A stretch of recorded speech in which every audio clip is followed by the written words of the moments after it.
क्या आप जानते हैं कि आपके हाथ में मौजूद 500 रुपए का जो नोट है वो असली है या नकली?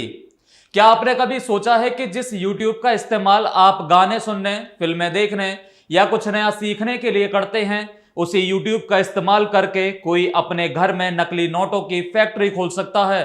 जी हां, बिल्कुल ऐसा ही एक बेहद हैरान करने वाला और सनसनीखेज मामला सामने आया है मध्य प्रदेश से, जिसने देश की सुरक्षा एजेंसियों और पुलिस के होश उड़ा दिए हैं। एमपी के आगर मालवा जिले के पुलिस ने एक ऐसे गिरोह का पर्दाफाश किया है जो बंद कमरे में कलर प्रिंटर और स्कैनर की मदद से धड़ल्ले से 500 रुपए के नकली नोट छाप रहा था। और जब पुलिस ने इनसे पूछा कि भाई ये आइडिया तुम्हारे दिमाग में आया कहां से, तो इनका जवाब सुनकर पुलिस भी सन्न रह गई। इन्होंने बताया कि यह पूरा का पूरा काले धन का खेल इन्होंने YouTube पर वीडियो देखकर सीखा था। चलिए आपको बताते हैं कि आखिर यह पूरा मामला क्या है और यह शातिर गिरोह पुलिस के हत्थे कैसे चढ़ा। नमस्कार, मेरा नाम है राज माहौर। आप देख रहे हैं न्यूज वॉच इंडिया का स्पेशल प्रोग्राम ऑपरेशन ब्लैकआउट। दरअसल यह पूरी कहानी शुरू होती है आगर मालवा जिले के सोयत कलां थाले इलाके से।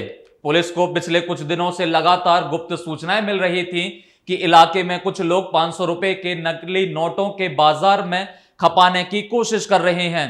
इसके बाद आगर मालवा के एसपी के निर्देश पर पुलिस की एक स्पेशल टीम एक्टिव होती है। पुलिस मुखबिरों का जाल बिछाती है और तभी पुलिस को सटीक जानकारी मिलती है कि कुछ युवक भारी मात्रा में नकली नोट लेकर उन्हें असली नोटों के बदले बाजार में चलाने की फिराक में घूम रहे हैं। पुलिस ने बिना वक्त गवाए घेराबंदी की और संदिग्धों को धर दबोचा। जब पुलिस ने इनकी तलाशी ली तो इनके पास से भारी मात्रा में 500 रुपए के ऐसे नोट बरामद हुए जिन्हें पहली नजर में देखकर कोई भी धोखा खा जाए। पुलिस ने जब इन नोटों को बारीकी से जांचा तो साफ हो गया कि ये सभी नोट नकली थे। पुलिस ने तुरंत आरोपियों को हिरासत में लिया और उनसे सख्ती से पूछताछ शुरू कर दी। अब बात करते हैं उस सबसे बड़े खुलासे की जिसने पुलिस को भी सोचने पर मजबूर कर दिया। पुलिस की पूछताछ में आरोपियों ने उगला कि वे कोई बहुत बड़े प्रोफेशनल क्रिमिनल नहीं हैं, बल्कि शॉर्टकट से अमीर बनने का सपना देख रहे थे। इसके लिए उन्होंने सहारा लिया YouTube का। आरोपियों ने बताया कि उन्होंने YouTube पर सर्च किया कि नकली नोट कैसे बनाए जाते हैं और how to print fake currency. YouTube पर उन्हें ऐसे कई तरीके मिले जहां बताया गया था कि हाई क्वालिटी स्कैनर और कलर प्रिंटर की मदद से नोटों की हूबहू कॉपी कैसे निकाली जा सकती है। तरीका बेहद सिंपल लेकिन खतरनाक था। आरोपियों ने सबसे पहले बाजार से एक असली 500 रुपए का नोट लिया। इसके बाद उन्होंने एक हाई डेफिनेशन स्कैनर की मदद से उस असली नोट के आगे और पीछे के हिस्से को कंप्यूटर से स्कैन कर लिया। स्कैन करने के बाद कंप्यूटर सॉफ्टवेयर के जरिए उन्होंने उसके कलर और ब्राइटनेस को इस तरह से सेट किया कि वो बिल्कुल असली दिखे। इसके बाद शुरू हुआ छपाई का खेल। उन्होंने एक अच्छी क्वालिटी के बॉन्ड पेपर और कलर इंजेक्ट प्रिंटर का इस्तेमाल करके उस स्कैन किए नोट के दनादन प्रिंट निकालने शुरू कर दिए। प्रिंट निकालने के बाद वे कटर की मदद से उन्हें बिल्कुल असली नोट के साइज में काट लेते थे। अब आपके मन में सवाल उठ रहा होगा कि प्रिंटर से छापे इन साधारण नोटों को ये बाजार में कैसे चलाते थे, क्योंकि बैंक में या बड़ी दुकानों पर तो नकली नोट तुरंत पकड़ लिए जाते हैं। तो आपको बता दें कि इन शातिर बदमाशों ने इसके लिए भी एक खास ट्रिक अपनाई थी।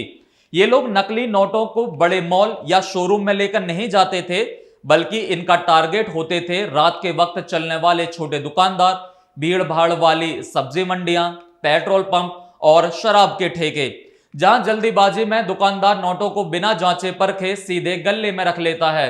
ये बदमाश 500 का नकली नोट देते थे और उससे 50 या 100 रुपए का सामान खरीदते थे ताकि बाकी के 400 रुपए इन्हें असली करेंसी के रूप में वापस मिल जाएं। इस तरह से ये नकली नोट के बदले असली नोट बटोर रहे थे। पुलिस ने इस मामले में आरोपियों के पास से न सिर्फ भारी मात्रा में नकली नोट बरामद किए, बल्कि वो कंप्यूटर, स्कैनर, कलर प्रिंटर और कटर मशीन भी जब्त कर ली है, जिससे ये पूरा खेल चल रहा था। पुलिस अब इस बात की जांच कर रही है कि इन आरोपियों ने अब तक बाजार में कितने लाख रुपए के नकली नोट खपा दिए हैं और क्या इस गैंग के तार दूसरे राज्यों से भी जुड़े हैं। लेकिन दोस्तों, इस खबर से हम सबको एक बहुत बड़ा सबक मिलता है। डिजिटल दुनिया में जहां तकनीक हमारे काम आसान कर रही है, वहीं कुछ लोग इसका इस्तेमाल अपराध के लिए कर रहे हैं। इसलिए जब भी आप किसी से 500 रुपए का नोट लें तो उसे अच्छी तरह से जांच लें। गांधी जी की तस्वीर के पीछे वाले वाटरमार्क, ग्रीन सिक्योरिटी थ्रेड और नोट के कागज की क्वालिटी को जरूर चेक करें। शॉर्टकट से अमीर बनने का यह रास्ता इन युवाओं को सीधा जेल की सलाखों के पीछे ले गया है। इस मामले पर आप क्या सोचते हैं? आपकी क्या राय है? क्या आपको भी लगता है कि सोशल मीडिया और यूट्यूब पर मौजूद ऐसी संवेदनशील जानकारियों पर रोक लगनी चाहिए? हमें कमेंट बॉक्स में अपने विचार जरूर बताइए।